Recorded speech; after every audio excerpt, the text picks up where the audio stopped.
Hello everyone, Vande Mataram. Welcome back to my channel English is English. मैं हूं Rajesh sir और today we are going to discuss on some basic concepts of English language. अंग्रेजी भाषा के कुछ मूलभूत अवधारणाओं के बारे में हम चर्चा करेंगे, क्योंकि भाषा को सीखने के लिए हमें पूरा कॉन्सेप्ट क्लियर होना चाहिए। स्टेप बाय स्टेप हर चीज को समझना आवश्यक है, इसलिए वीडियो को पूरा देखें, लास्ट तक वॉच करें, डायरी अपने पास रखें और हर चीज को नोट करते रहें। और वीडियो के अंत में एक लाइक तो बनता है, लाइक जरूर करें, शेयर करें, कमेंट करें। Let's start the video.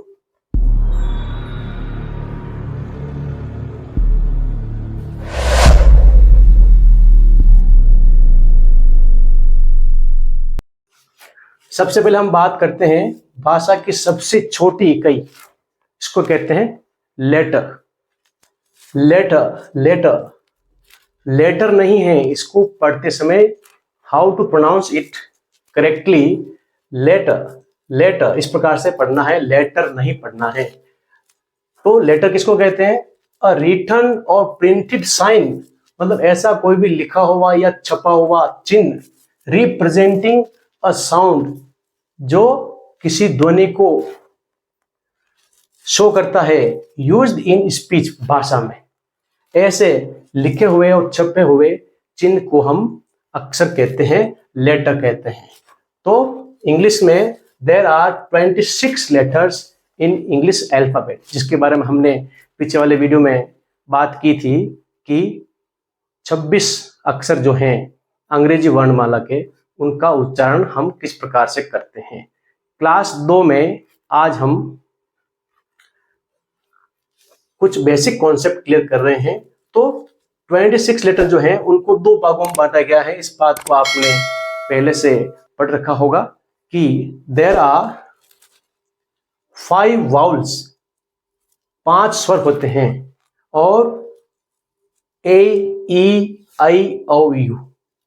तो वाउल किसको कहते हैं? स्वर। वोवेल नहीं है, वाउल। स्वर किसको कहते हैं? जिनका उच्चारण किसी अन्य अक्षर की सहायता के बिना होता है।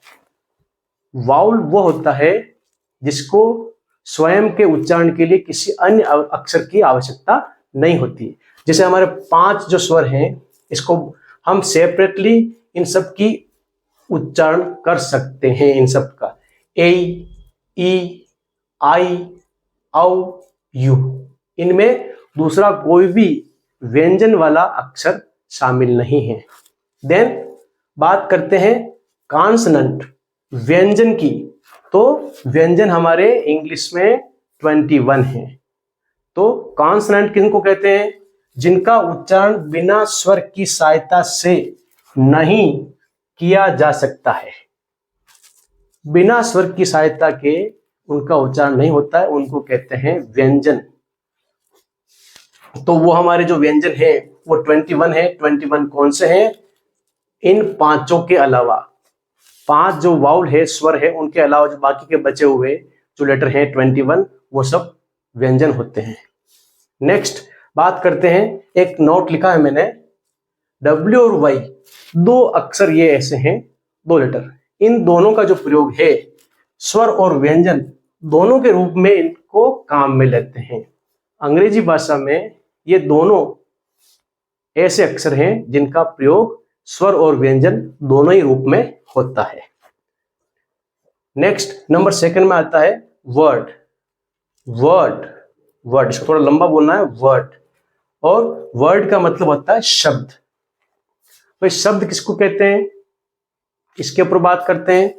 Any sound produced by the mouth which has a meaning, मतलब कोई भी ध्वनि जो हमारे मुंह से निकली हुई होती है और उसका कोई निश्चित अर्थ होता है। बिना अर्थ वाली किसी भी साउंड को हम शब्द नहीं कह सकते हैं। तो कोई भी मुंह से निकली हुई ऐसी ध्वनि जिसका अर्थ होता है इज कॉल्ड अ वर्ड, उसको शब्द कहते हैं। तो इसके एग्जाम्पल हम सब जानते हैं, जैसे बॉय, बोई का मतलब लड़का होता है, इसका एक अर्थ है हाउस, हाउस मीन्स मकान या घर। तो जिस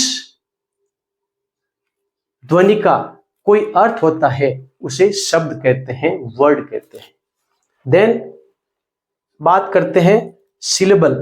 सिलेबल क्या होता है, ये आपके लिए नई बात हो सकती है। सिलेबल बहुत महत्वपूर्ण चीज है, फोनेटिक ट्रांसक्रिप्शन में इसका बड़ा रोल होता है। तो सिलेबल, सिलेबल मतलब शब्द खंड या स्वर शब्द, स्वर अक्षरिक शब्द खंड, इसको ऐसे बोलते हैं।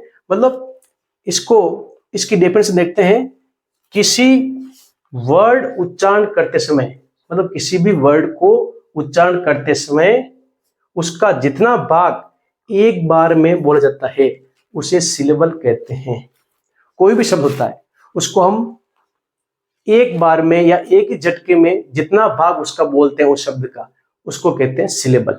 तो सिलेबल क्या होता है उसके देखो, सिलेबल में 3 प्रकार के शब्द सामान्यतः इनको कैटेगराइज किया गया है।